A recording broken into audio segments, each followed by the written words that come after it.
Good afternoon, everybody. We've received the 1 p.m. Ministry of Health update today, and I'll hand over to the Director General to speak to that in a moment. But first, I'd like to give a brief update on the last 24 hours, along with an update on the arrival of the first shipment of the Pfizer vaccine into New Zealand. Reports from Auckland suggest the transition to Alert Level 3 has gone reasonably well, with numbers well down on public transport, meaning people are listening to advice and staying home. And I thank everybody for that.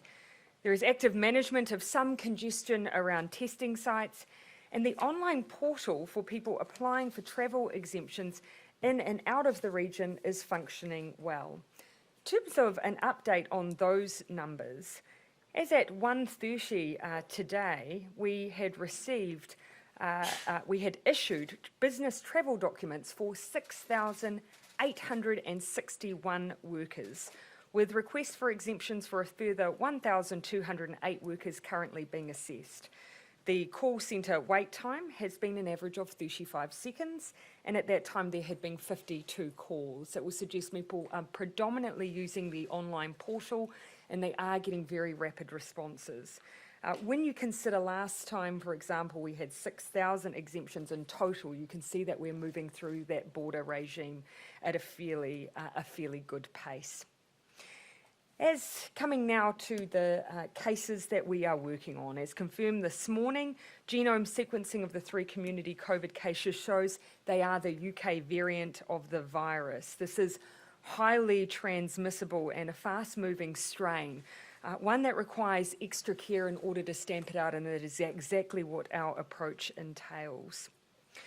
The genome sequencing also shows no match to anyone who's been through a New Zealand MIQ facility that we've been able to sequence. However, we continue to pursue a range of theories, some of which have been classified as unlikely or highly unlikely. But regardless, in our view, it's important to leave no stone unturned, particularly when we know how tricky this virus can be and is. On that note, I'll hand over to Dr. Bloomfield for an update, and then we'll return with a few comments. Thank you, Prime Minister. Kia ora koutou katoa. So as we reported in our update earlier this afternoon, there are no new cases in the community outside of the 3 cases reported yesterday.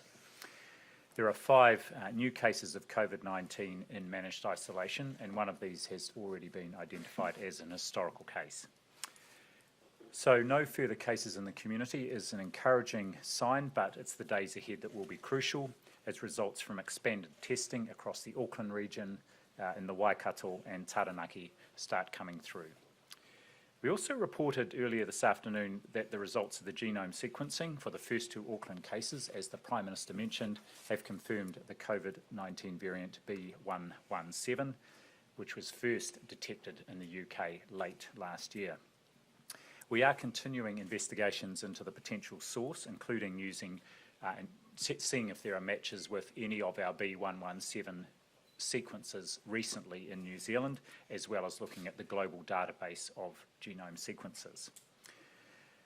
At home, the intensive domestic source investigation continues, which, along with the public health actions and alert level changes outlined yesterday, are designed to break any potential chains of transmission. As is standard, we have also undertaken serology testing of our 3 cases and the close household contact, and the results of that testing, where all 3 cases have negative serology results, confirms that they are all active cases.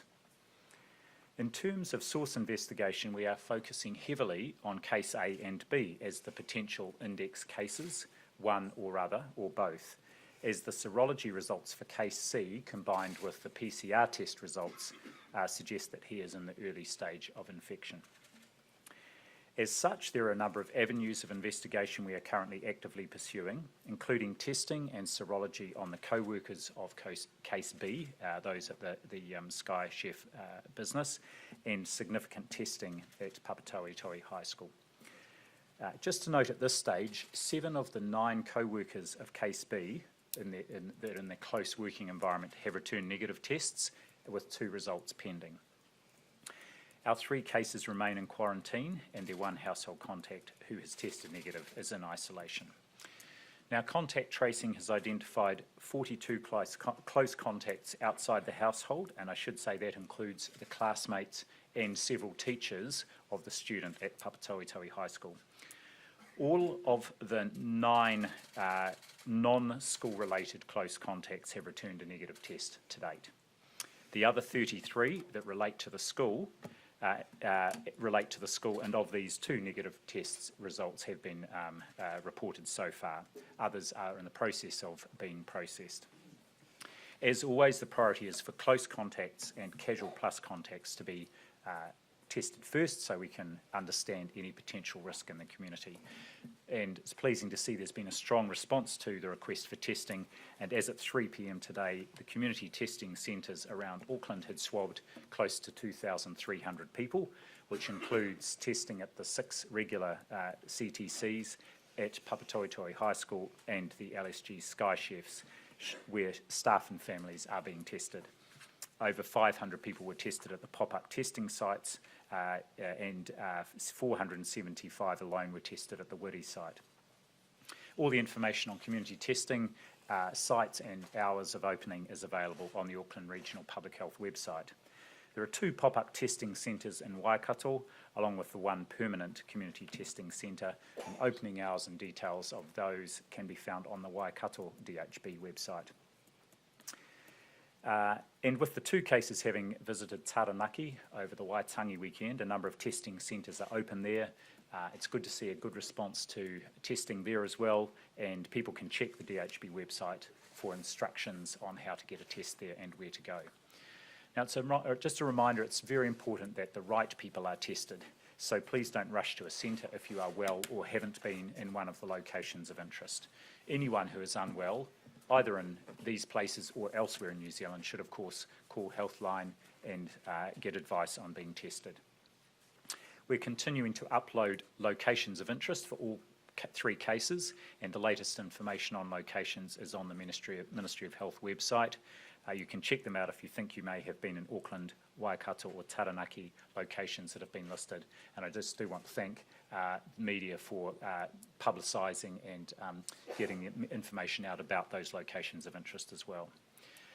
I'm receiving some reports from the team of support for the swift actions that have been taken around the level changes to help stamp out any chance of transmission, not just in Auckland, but around the motu. And I've noticed certainly in Wellington today, people had swiftly reverted to using masks on public transport. And I want to thank everyone and the businesses and other places that have put in place measures commensurate with either a level 2 or a level 3 posture.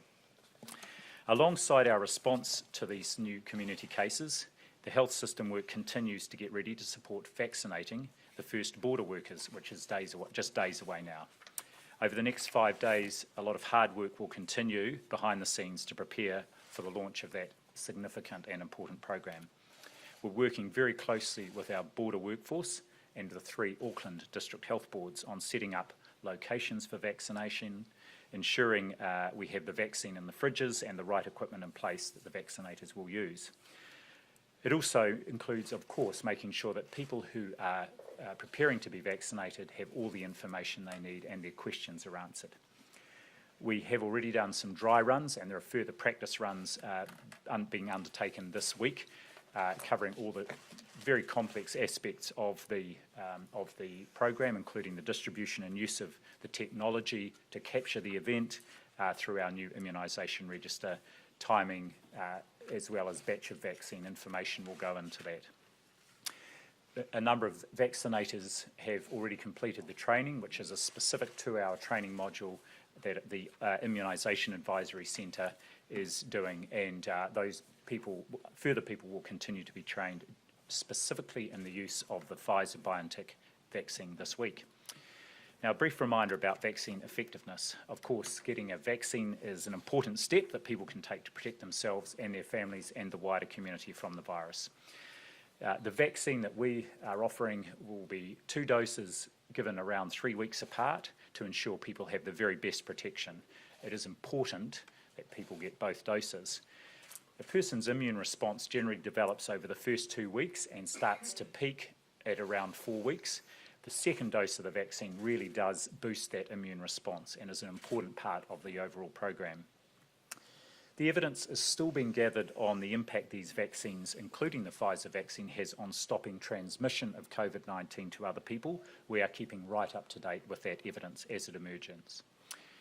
So, a lot seems to have happened since last Friday's announcement that the vaccine would be arriving soon. At times, I certainly feel it, and I'm sure New Zealanders do. COVID-19 can feel like being on a roller coaster that you haven't actually bought a ticket for.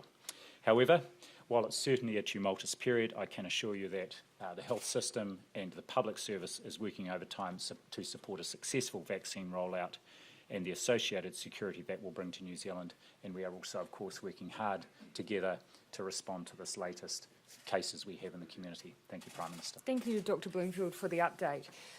You will have heard from the update around source investigation, the work that we're doing around testing, that we are making good progress, but as you've heard, that work is still ongoing at this stage. It will, we hope, give us greater confidence that we have containment, but at this 24-hour check-in, we are continuing with the settings we have at this time. So Auckland remains in level 3, the rest of New Zealand at level 2. We will check in again tomorrow. Now, as I said, Dr. Bloomfield has given a vaccine update in terms of our preparedness. I can now add and confirm that the first batch of the Pfizer COVID-19 vaccine arrived in New Zealand this morning. Approximately 60,000 doses or 30,000 courses landed in Auckland at 9:34 a.m. this morning on a Singapore Airlines flight from Belgium via Singapore. That's more than enough doses to vaccinate our frontline workforce over the coming weeks. We've been working hard behind the scenes to ensure receipt of the vaccine is able to occur as quickly and smoothly as possible. It was expected sometime during Q1, and particularly in light of the last period of time, it is good news that it is here earlier than previously predicted. The vaccines will now continue arriving in small batches over a period of weeks. I know there'll be interest in when those exact dates are. We are, of course, in the same position as we were for this first tranche. The drug company continues to be in ownership of the vaccines until they arrive in New Zealand, and so their request is that we not give too much specificity over future arrivals at this stage, but you can expect that we will do, as we have in the past, regular updates when we have information to hand. At this stage, we do not expect any changes to our vaccine rollout schedule. However, the Ministry of Health is preparing for a range of scenarios should the COVID-19 situation in New Zealand change in the coming days. But here is how things will proceed from here. During the course of this week, the vaccine will be tested for quality assurance. That is something that both the drug company are involved in, but also MedSafe are also involved in. Once the safety check is complete, doses will be formally released to start the first phase of the vaccination program. But I do want to highlight again, that's not necessarily a quick process. All of the quality control assurances that have to be completed before vaccines are dispatched. As I've previously outlined, we expect to start offering the vaccine to our border and MIQ workers from this Saturday, with the first immunisations given out to those working in the Auckland region. As the time period between time loading, transport, temperature testing, quality assurance, and I'm sure Dr. Bloomfield could comment on that if further questions are asked. Border workers include MIQ cleaners, nurses who undertake health checks in our managed isolation facilities, security staff, customs and border officials, airline staff and hotel workers, among others.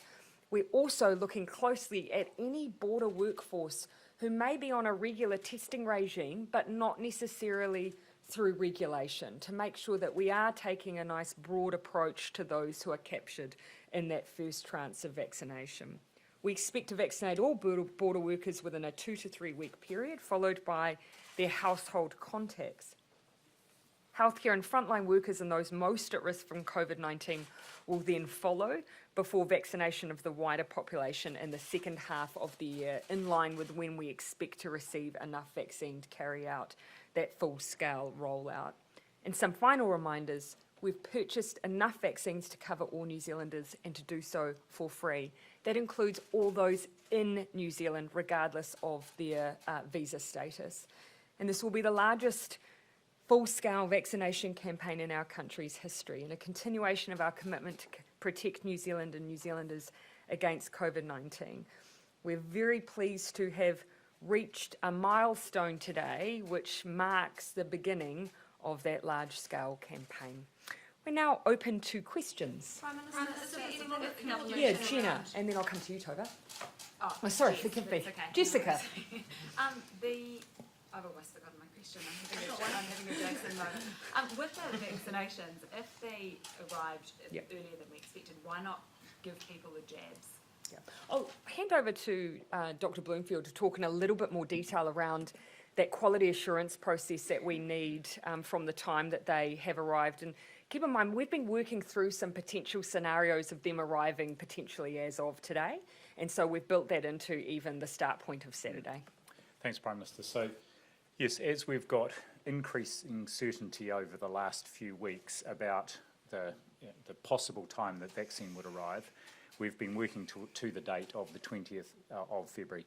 Originally, when the team started their work late last year, we were planning for 1st of March to have all the aspects of the program in place.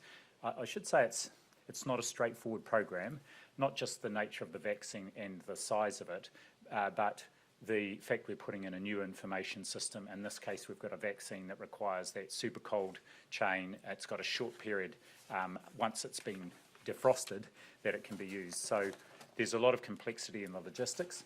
We've been aiming over recent weeks to bring that forward from the 1st of March to the 20th of February.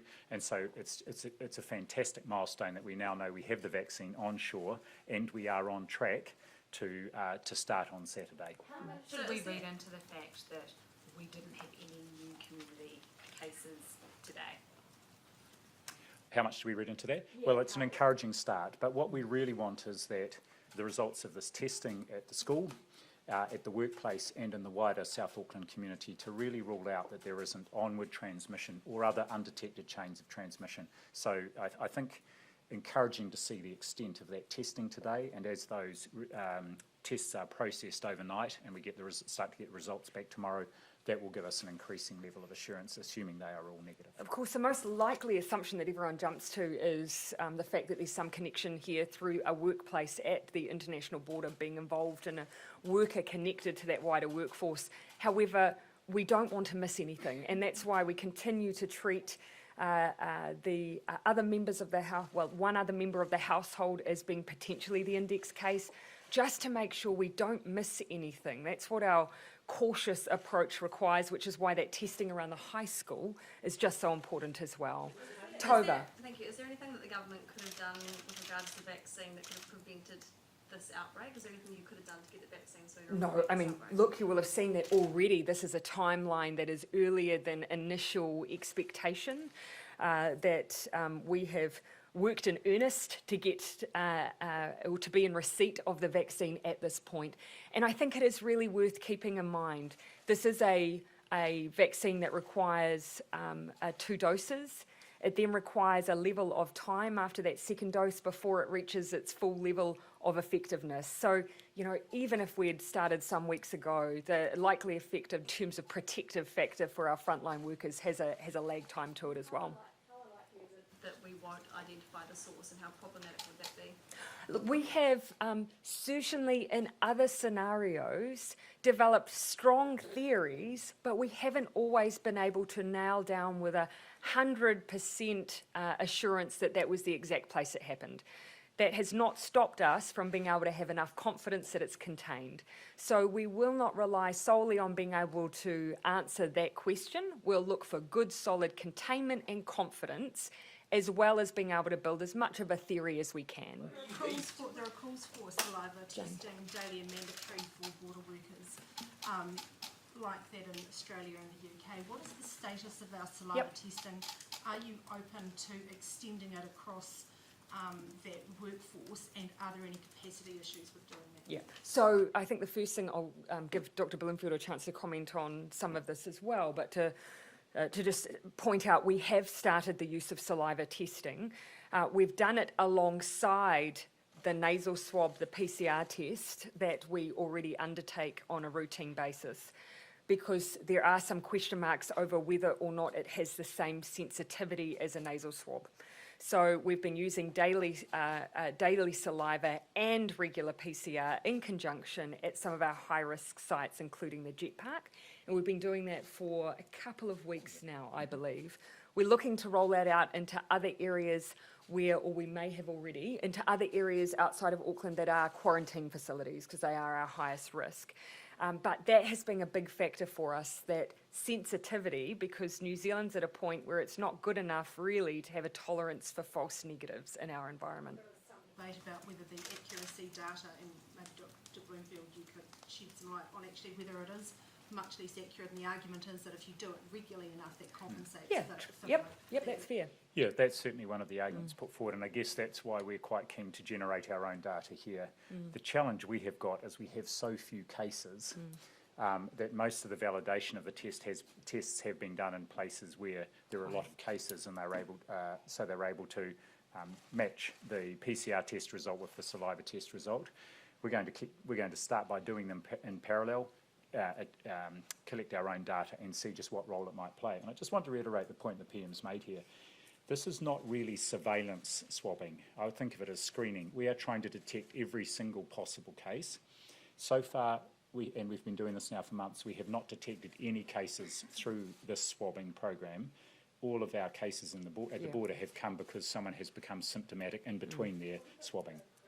That we're lagging behind Australia, that actually other countries are showing potentially best practice, and we're lagging behind them. Well, I just, again, case in point, if that's the case, Australia themselves are still dealing with cases at managed isolation facilities, small outbreaks in the community in the case of New South Wales. So actually, even in those cases, it just demonstrates that these aren't always necessarily what we would fairly call failures, as opposed to a virus continuing to do exactly what it's done, and that is act as a virus does, which is tricky. Yep. Yeah, Jason. Dr. Bloomfield said that this was an encouraging start. Are you feeling equally as encouraged, or are you waiting for a little bit more data before you provide any comment on that? Oh, look, for me, it's always as much assurance as we can. It's no doubt that when you start to get some of those close contact results through, that is heartening. But I think all of us want a wider set of tests. We want to really rule out with some confidence additional potential chains of transmission, anything further in the community. So we do want to give it that bit more time before we get too far ahead of ourselves. I can't help but though reflect on previous experience, as we all do. Very early on, for instance, in August, when we had our first positive cases reported, we had springing up around it symptomatic positives as well, and so you get a little sense early on, but not the full picture, so no conclusions yet. Yeah, Henry. So when you do get the data on all the close contacts and close contacts plus all the schools, all people in the schools, Yep. all people in the workplace, and all the family members who might have been near, will that be enough? Will that be enough data to say this is contained? I would add to that. So those are pretty key for us. I'd add to that the wider community testing of people who are symptomatic. We do get extra people coming forward, a bit more of a representative sample based on what we see with flu tracker symptoms. That helps. And things like the sewage testing as well. So I would just add extra community surveillance also adds to our confidence. It's likely that you have those, and it's like if those are negatives, Yeah. it's likely that you'd have all that information by this time tomorrow. Yeah, well, again, there's some the school site we're testing is large, the work site, and we are looking proactively at whether or not we need to, as an extra precaution, go through and undertake another out-of-cycle range of tests for all our airside staff as well. That's a significant number of people. But again, that's another precautionary measure that we're looking at undertaking as well. Prime Minister? Yeah, but look, we build a picture as we go, but we will keep up in earnest those 24-hour reviews. Hey, Mark. Mark. Sorry, I'm not coming in front. If the outbreak was more than just the 3 cases we've identified so Yep. far, something on the scale of where it was in August, that level 3 measures would be able to contain it given the more transmissible nature of the variant, or would you maybe need level 4? Well, look, that would still be my expectation. When you think about the things that level 3 introduces, that real reduction in contact outside of bubbles, social gatherings, those are all the things that really cause us a lot of concern. Because when you see additional cases, it's all about our ability to contact trace rapidly. And if you're only dealing with very contained situations, that's aided by level 3. Look, I just want to reiterate that the best way to protect people from the new variants is to protect them from COVID-19, and that's what the measures in Alert Level 3 are designed to do. Yeah. Some people were waiting for up to 3 hours to get tested. Is that good enough? And in terms of capacity around staffing and testing, is there enough there to sustain that much demand in your Plymouth? Yeah, I'll have Dr. Bloomfield respond to that because he might have more information around what's happening on the ground. One of the things that we do know, though, is that at these times we do get heightened demand. Again, we just reissue that plea. If you're not symptomatic, if you're not unwell and you haven't been to any places of interest, we're not asking you to come forward and be tested. And if you could just allow the space for those who are symptomatic or are of interest, that would help us greatly. 2 comments, thanks, Prime Minister. The first is the learning from Northland a few weeks ago, and we saw this in the North Shore, and I know this is happening, the testing today, is management of those queues and pastoral care and support for people who are waiting, but also giving people an indication of when that they might be able to go away and another time to come back. So I think that's important. And, again, just to reiterate the Prime Minister's point that there is scaled up testing capacity and the centres are open for longer hours, and that should be sufficient capacity to test all those people who have been at places of interest. New Plymouth though? At New Plymouth, we know they have quadrupled their usual testing capacity, and we are in constant liaison with them about if they need any additional support, then we can get that from the other DHBs. I'll give one more to Jenna and then I'll hand back her. Sorry, just to follow up on New Plymouth, is there any way that you can prioritise the people that have come into contact with these 2 cases? We rely on people to prioritise themselves, really, and that is to be really clear that they are in one of those groups who has been at a place of interest. Remembering also that most of those places of interest were tourist destinations or eating establishments, and many of the people there may not have been from Taranaki, so wherever those people are around the country, we're asking them to be tested. Of course, if anyone ever gets turned away, you're very quick to point that out to us as well. Yeah, 531. 531. Sorry, just behind you, Ben. Thank you. The long-term goal being to vaccinate everybody.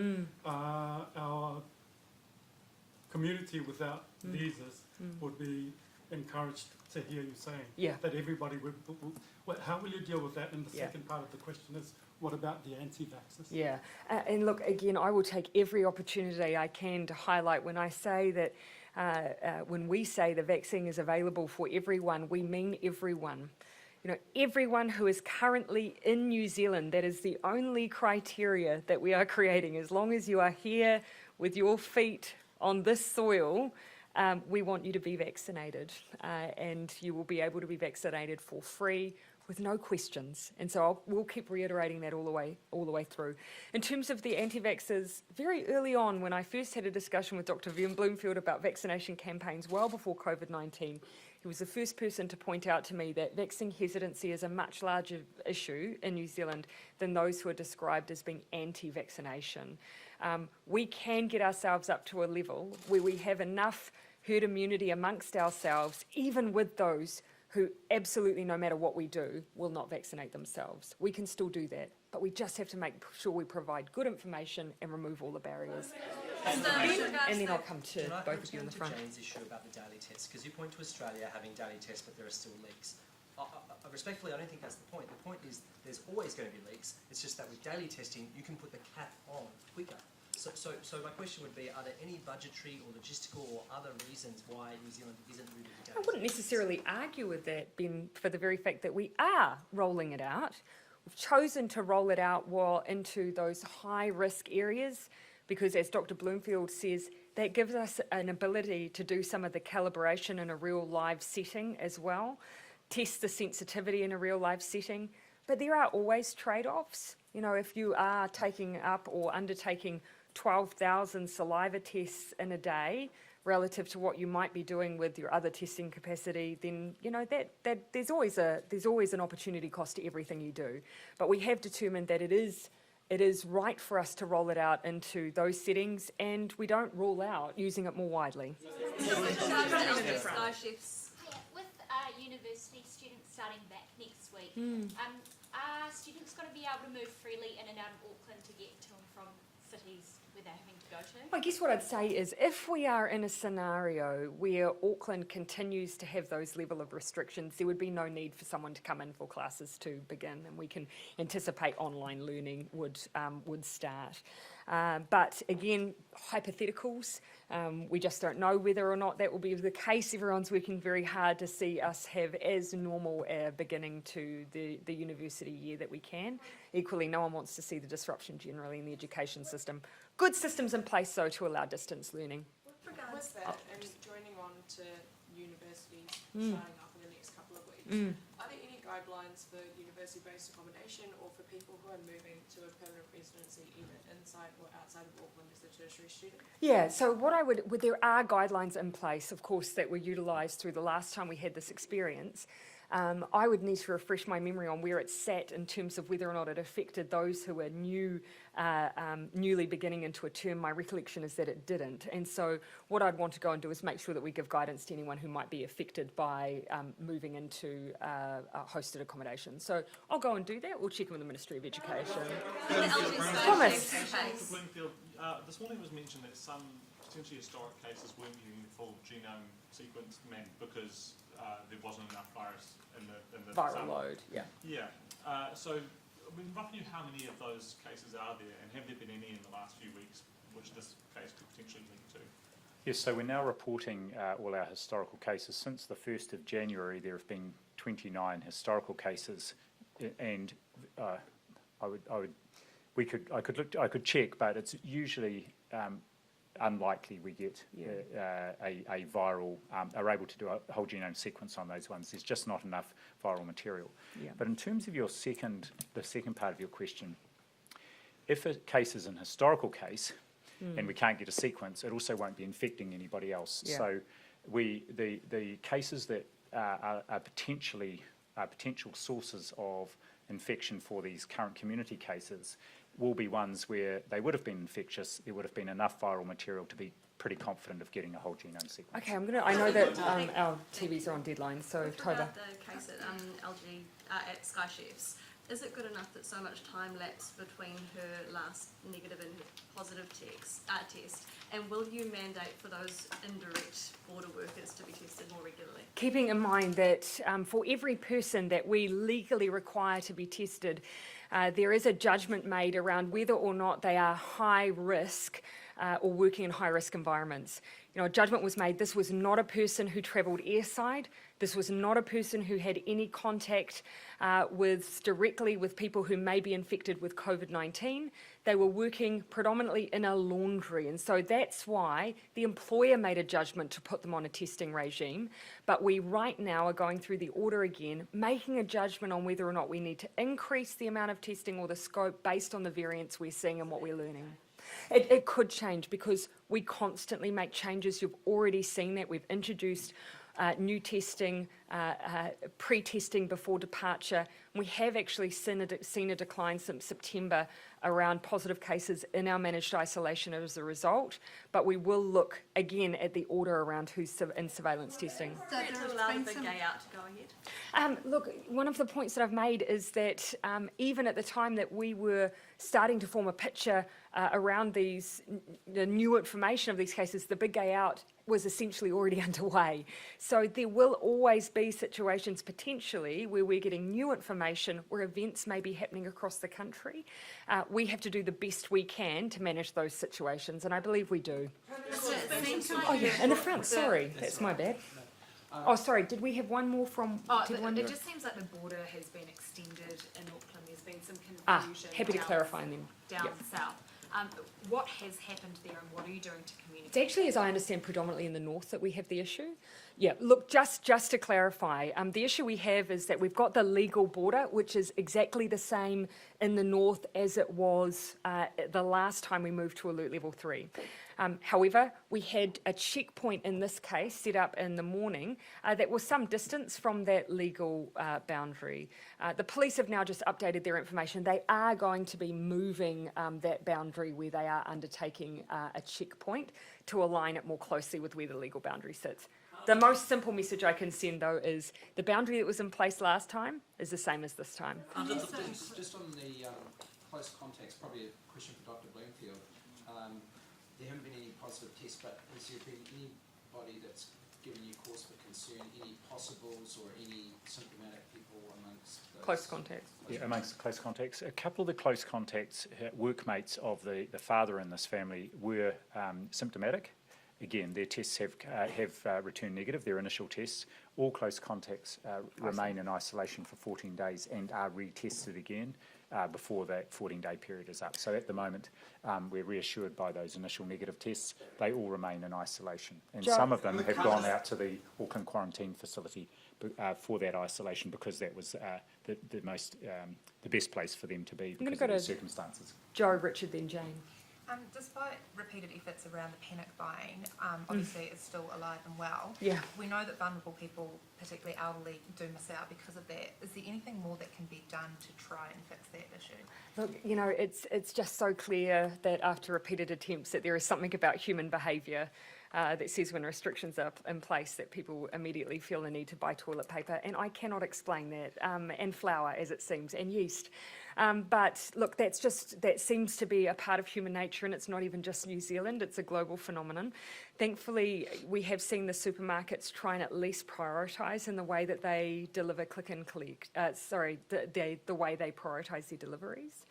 And apart from that, all we can do is continue with those pleas to people to remember it's open today, it'll be open tomorrow, no matter what. Richard? Given that the public health order this morning, the map in there quite clearly shows that the boundary is just north of Wellsford, how did the police, or on what advice did the police, decide to put the boundary at the bottom of the Brindle? And I'm not going to, this is not a scenario where it is at all fair to place blame for this on the police. There appears to have been a very clear miscommunication around the what was contained in the order and where the boundaries needed to be. So that needs to be very clear up front. One of the issues I suspect that has happened is, you'll remember in the South in particular, became a bit of a judgment call as to whether or not you were actually better to be included in the level 3 border, because it meant you could move around more easily than if you were just outside. I think some of that has translated into the way that the North was interpreted, but actually that included a whole area where it meant that a whole group of people and towns were affected that shouldn't have been. So that, I suspect, is what's happened, but I'm not going to place blame. James, I've just got to follow on in that same vein. Yeah. Mercer, is that in the same situation? Is Mercer inside the boundary for level 3, even though it's in the Waikato? Again, there's as it stands, the legal order, the borders that you've seen that are being put out, distributed with the maps, that is the border. There were, in the South, there were adjustments made last time for the exact reason that I just explained. The general consensus seemed to be that it was better to be in than out because the number of people who commuted from within Auckland. I unfortunately don't have it right in front of me now, but I can tell you that the map is the order. That is the definitive boundary. Yep, exactly. Correct. Prime Minister, you've mentioned that financial support for businesses won't kick in unless lockdown is extended beyond a week. Is the government considering anything more at the moment, or what's your message to businesses? Yeah, so that was the decision as it stood. You remember last year we wanted to give certainty to business around what would happen if we experienced another resurgence. And so that was what was set out, that if we were in a period of restrictions for 7 days, that we would then retrospectively apply support across that period of time. We also extended the support. Previously, people would raise the concern that if you were not in level 3, you could still experience significant hardship and a decline in revenue. So that's why we created the resurgence support payment. So that's new as well. Just a quick clarification. So those 42 close contacts, do they include the 9 at the women's workplace? The people at the women's workplace are not considered close contacts, recalling that she wasn't actually at work during her infectious period. They've been tested as part of the source investigation. More than I've taken. I Back think on the saliva testing matter, I mean, Auckland Airport seems to be working with a private firm that the ministry had some conversations with in the past, is that right? Why not also work with this private firm? Why not consider nudging them, a bit of money to go work at Christchurch Airport as well, where 2 flights landed this morning from overseas? What's the thinking there? Sorry, is the suggestion to saliva test the workers in that airport, do you mean? Well, yeah, Auckland Airport must be using them for a good reason, right? Dr. Blinken. My understanding is Air New Zealand is using them, and that's an arrangement they've come to as part of their own safety and testing of their own workforce. What we're really interested in doing is making sure that any testing is part of our overall public health effort and our elimination strategy. We have indeed talked to the company and to Air New Zealand just to see what role, if any, their saliva testing might play in the overall response in New Zealand. And we know there is interest from some private employers in doing saliva testing of their workforce, so we're providing advice to the Minister about what role that might play without compromising our public health response. You don't see a role for them directly, in your response, basically? I mean, keep in mind, we are already using saliva testing, so there seems to be a suggestion here that we're closed off to the idea. Absolutely not.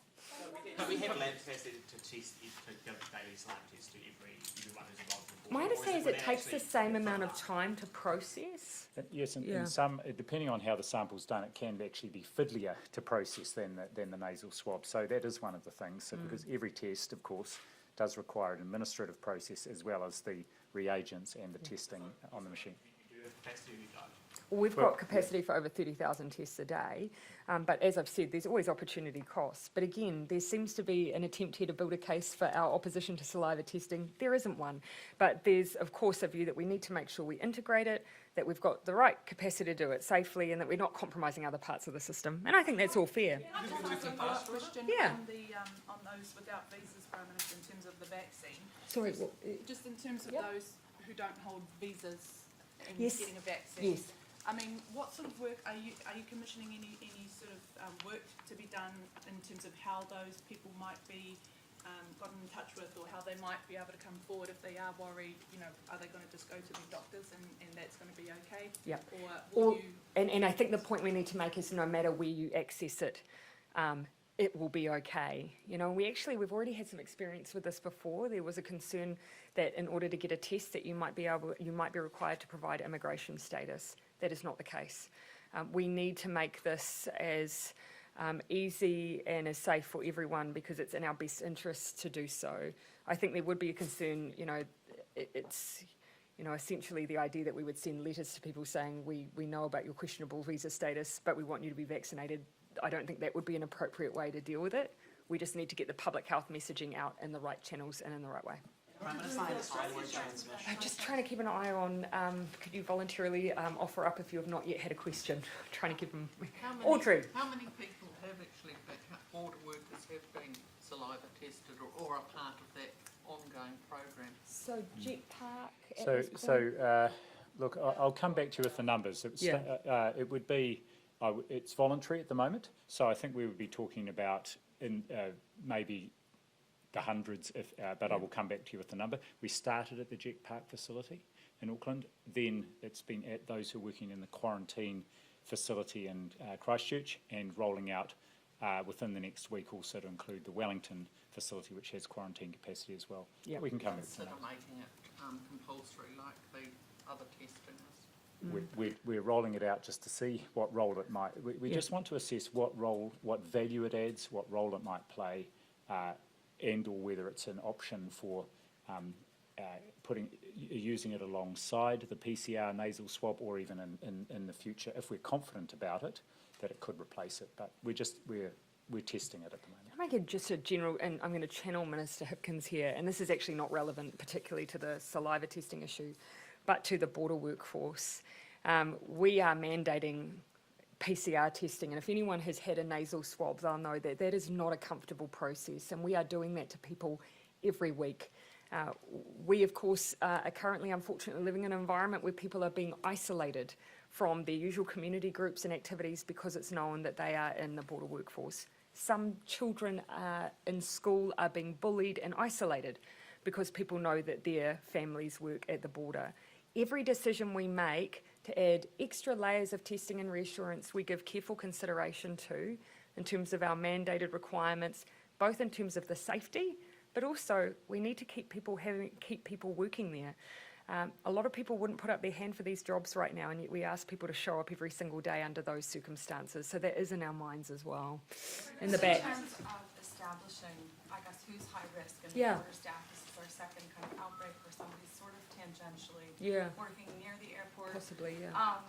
What kind of work is ongoing to establish, I guess, Risk. how that risk is, and are those judgments changing, especially with people who work with linen? I mean, obviously the index case is a bit of a moving target, but that would be maybe an obvious.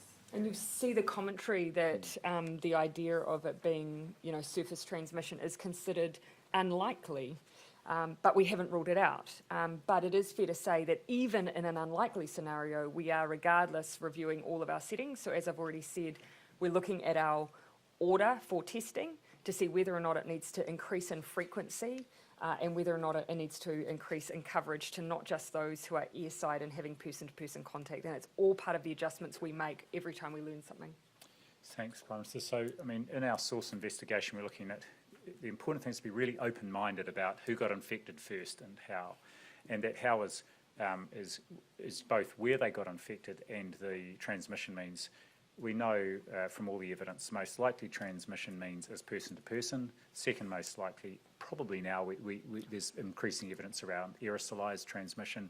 Fomite transmission is way down the track, and I think you'll down the list, and you'll see a lot of the commentators confirming that. So that's the order in which we're considering the route of transmission. What we're also trying to find out, of course, is the place where that transmission might have occurred. I'm fascinated, though, that, of course, in an environment like ours, we can't rule out that less likely scenarios may play out here, and that's why we keep such an open mind. I think I read, correct me if I'm wrong, that the WHO is even encouraging greater investigation to frozen food and frozen products as sources. So, we keep an open mind in New Zealand. Yeah, I think I've missed your question. While neither of you are obviously frontline border workers, would you either of you consider or be planning to get the vaccine early to overcome vaccine hesitancy? Dr. Bloomfield. Well, let me answer the first part of your question. I am definitely planning to have the vaccine. And I think this is just an issue I'm sort of grappling with. I would happily have the vaccine as soon as it was available, if that would encourage people and provide reassurance to people about the safety and that they increase their trust and confidence in the vaccine. However, I'm not one of the frontline workers, and I don't want to be seen to be, as it were, queue jumping. So we're just thinking about that. Yeah, and I think I'd say the exact same answer. We're both mindful of making sure that we are demonstrating our support and our, of course, our view that we need to be a part of that, and very happy to role model that. And equally, I have an expectation that my family will be doing the same, but we're also needing to prioritise our frontline workers as well. How would you come to that decision of whether you will sort of front up and get the vaccine in order to sort of lead from the front, so to speak? I have a personal view that people will be looking to those who have the greatest knowledge and understanding. They'll also be looking to their community leaders. I personally see Dr. Bloomfield as being amongst that mix, and so I think people would probably understand if, somewhere in the mix relatively early on, he was amongst those being vaccinated. I recognise that I'm now putting him on the spot because that's not a conversation that we've concluded, but that would certainly be my instinct. Otherwise, though, I think we are very mindful that we actually genuinely want every vaccine to protect those at most risk. That's top of our mind, and so that's why it's going there first. I'm going to finish up. Justin, were you indicating a question because you haven't had one? Sure. In the August cluster, after 2.5 days, there were 17 cases. Yeah. And they were spread out over a number of different regions of the country, which kind of made the call for a fortnight easier in retrospect. Absolutely.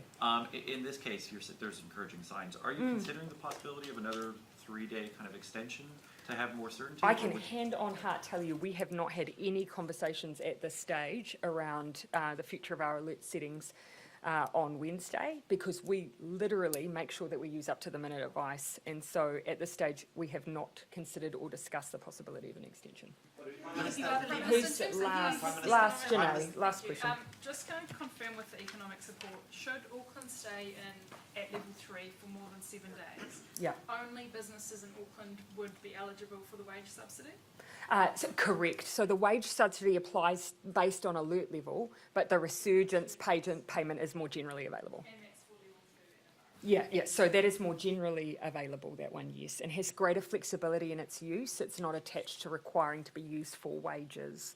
So it has a bit more, the resurgence payment has more flexibility, and quite deliberately so.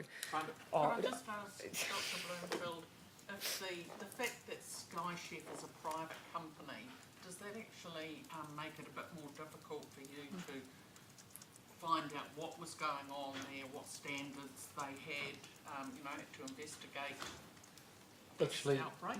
actually, I'm pleased to say that hasn't been a problem at all. They've been incredibly helpful right from the start.